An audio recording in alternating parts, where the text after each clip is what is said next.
So that is Passbook, the best way to get all of your passes, tickets together in one place. Next is Guided Access. We set out to make the most accessible devices of anyone for all of our customers. And we're really proud of how the accessibility community has been adopting iOS devices. Now, we've been surprised by the number of children with autism who've been flocking to our devices, especially our iPads. And we want to make that experience even better.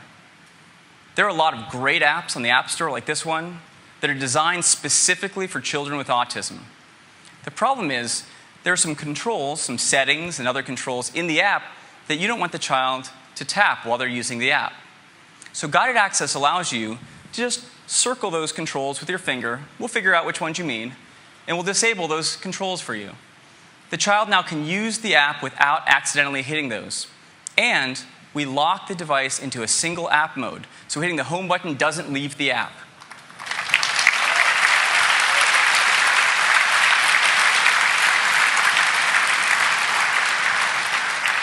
Guided Access is great. It allows children with autism to learn independently on their iPad. Now, this is great beyond children with autism. It's really single app mode, and single app mode has a lot of applications. There are a lot of schools who have been adopting iPads, and some are starting to actually administer tests on their iPads. Well, single app mode allows the teacher to lock that iPad into the test so the students can't go look up the answers in Safari. And this also works great for museums who use iPads and iPod Touches for guided tours. So single app mode and Guided Access.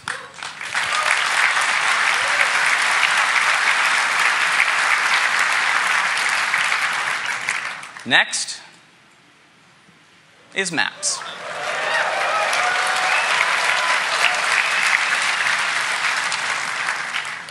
In iOS 6, we have built an entire new mapping solution from the ground up, and it is beautiful. This is what Lake Tahoe looks like. We're doing all the cartography ourselves. Here's New York City, San Francisco. This is a worldwide effort. We're covering the world. Here's Italy, New Zealand, Singapore, Norway, Paris. I'm going to go through every city. The beautiful, beautiful maps. Now, part of maps is local search. You have to be able to find businesses and points of interest. And so we've already ingested more than 100 million business listings around the world to make a great local search. Once you find a business, bring up the info card, and it's beautiful. We've integrated with Yelp, so you get reviews and ratings and lots of photos right in the card.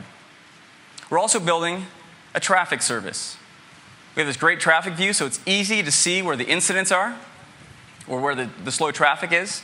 And on top of that, we overlay the incidents. So it's easier for you to figure out whether traffic's likely to speed up in a given location anytime soon. In addition to other data sources, we're using anonymous, real-time crowdsourced data right from our iOS users to keep this traffic fresh and up to date.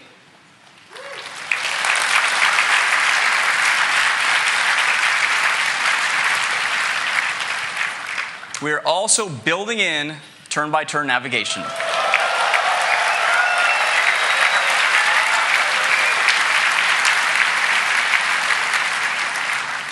It's really simple. Once you find a place you'd like to go, just tap on that Quick Route button, and you're on your way. As you're going, we'll be monitoring the traffic. We'll give you your ETA. If the traffic slows down in front of you, we'll update your ETA, and then we'll start looking to reroute you around it to find a faster route. And if we do, we'll offer it to you. And again, you're on your way around the traffic. All of this works from the lock screen as well, if you have it plugged into your car.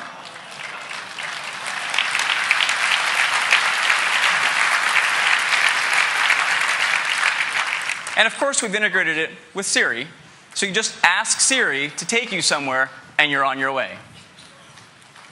You can ask questions along your route, like where can I get gas? And it'll look for convenient gas stations along your route. And of course, the kids can ask the age-old question,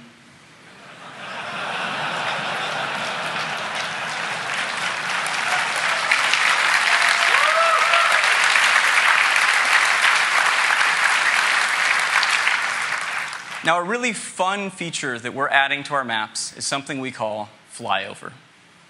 We have been flying major metropolitan areas around the world in helicopters and in planes, and we've been building up a 3D photographic model of these places, and it is gorgeous. This is what it looks like on the iPhone. It looks great on the iPad. Let me just go ahead and give you a demo of our maps.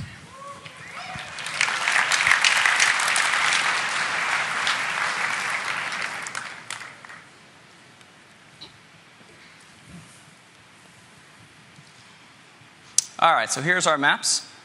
They're all vector-based, so everything is really fast to zoom in and out. You can rotate, and we rotate all the labels.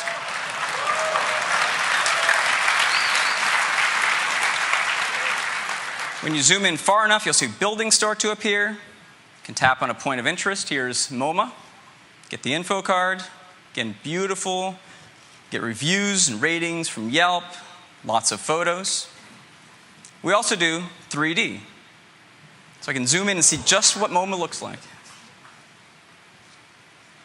Zoom out a little bit here. Sort of move around the city. Rotate around. Let me zoom back in there. Beautiful. I'll go back to 2D. We have satellite view, of course. Here's our satellite view. But what I really want to show you is flyover. So let's go ahead and choose the Transamerica Pyramid.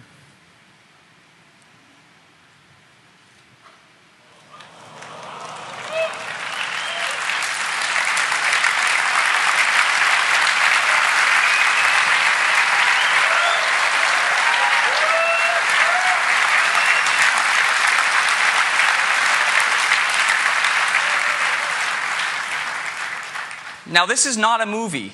This is being rendered in real time, so I can go ahead and rotate this myself. I can change the camera angle, fly through it myself. Just beautiful. Let me choose another place. How about the Sydney Opera House?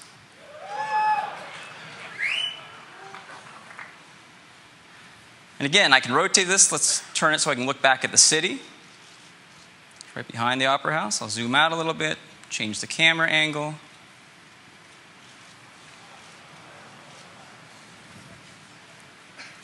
And that is flyover.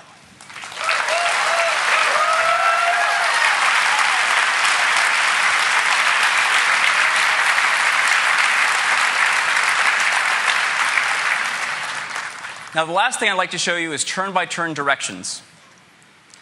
So we'll switch to the other device.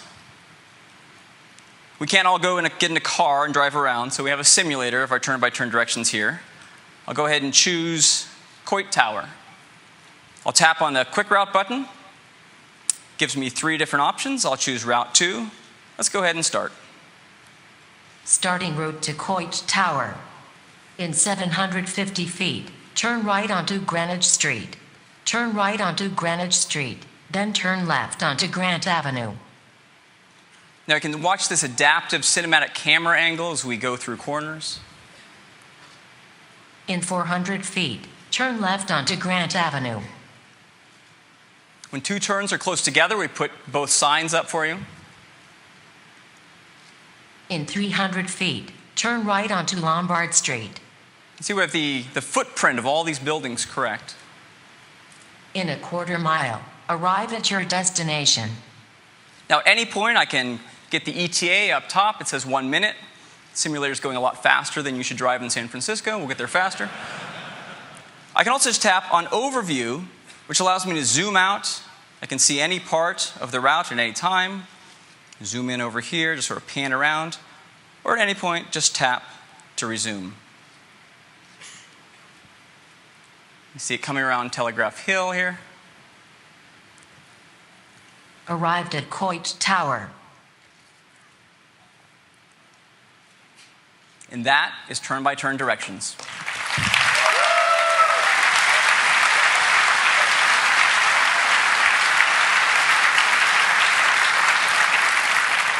So a brand new mapping solution from the ground up in iOS 6. And these are only 10 of the more than 200 new user features in iOS 6. There was so much more in here. There are Game Center challenges. So now if you hit an achievement or a high score, it's easy to challenge your friends to try to beat you. We've improved the privacy controls, so you can manage whether an app has access to your contacts, calendar, or photos. We've completely redesigned the stores to make them just gorgeous and fluid and better promote your apps. We're working on made for iPhone hearing aids. We want the experience of people with hearing aids to be the best it's ever been on an iPhone. We've added per-account signatures in Mail. So if you have a personal mail account and a work mail account, you can have different signatures for each. We've added lost mode to Find My iPhone.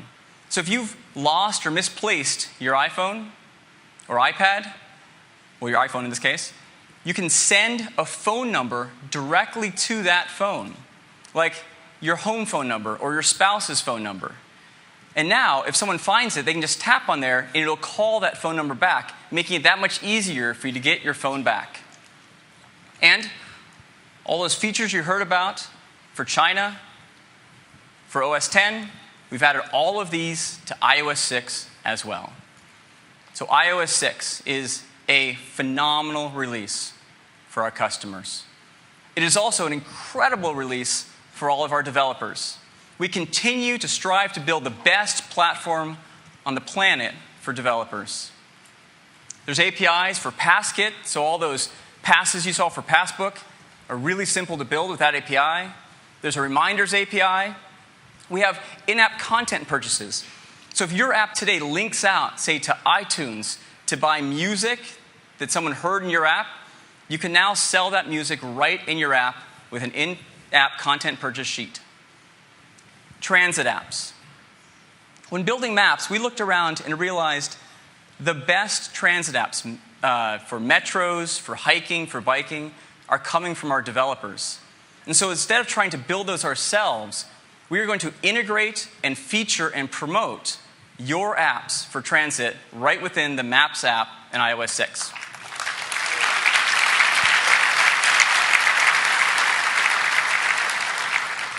So iOS 6 is a great release for all of our developers. And we're giving out a beta of iOS 6 to our developers today.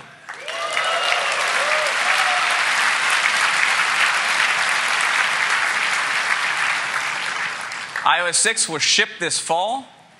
It'll support the iPhone 3GS and later, the second and third generation iPad, and the fourth generation iPod Touch. And that is iOS 6.